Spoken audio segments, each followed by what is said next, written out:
House apartment for rent, pinapaupahang bahay. Hello everyone, kamusta kayong lahat?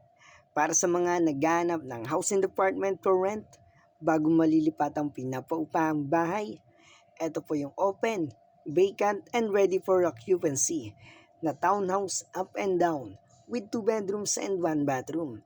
May sariling metro na kuryente at tubig, nakatiles na ang flooring, bagong pintura, yes store, yes pwedeng magtindahan, yes kids, yes pets allowed, and yes parking.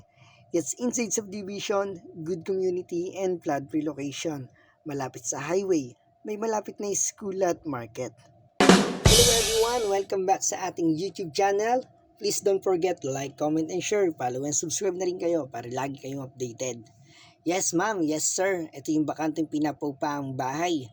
Yan, may kasama na ring window type na aircon, merong terrace, may sariling gate, house apartment for rent, located in Bacoor City, Cavite, 10,500 pesos monthly, with 2 bedrooms and 1 bathroom. And yes guys, maganda yung bahay, maganda ang location, very accessible and very affordable.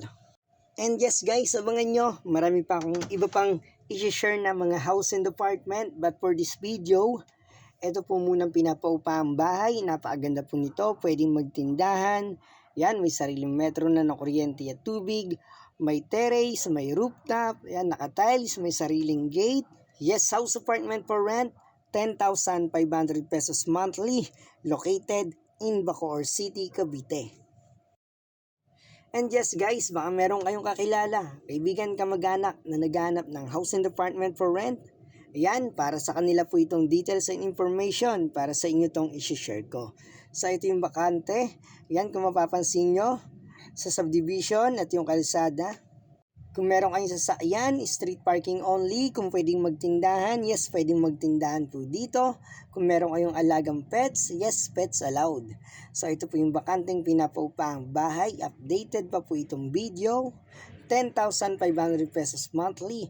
Location, Bacoor City, Cavite. Landmark sa Molino, Bacoor City po. Yes guys, para sa mga naghanap around Bacoor City, sa Molino area, ito po yung bakanteng pinapaupahang bahay ngayon. Para sa iba pang mga detalye, kung gusto nyo bisitahin, pwede nyo po itong makita anytime. Yan, bisitahin nyo na personal para makita nyo rin po. And yes guys, stay tuned. Marami pa akong i-share na iba pang mga house apartment for rent. Gagawan ko na lang ng iba pang mga videos. So ayan guys, kakalocate lang natin. House apartment for rent, 10,500 pesos monthly. Ito naman yung number ko. Kung gusto nyo akong tawagan, kung meron kayong tanong, pwede naman po. Kung gusto nyo bisitahin anytime, pwede po.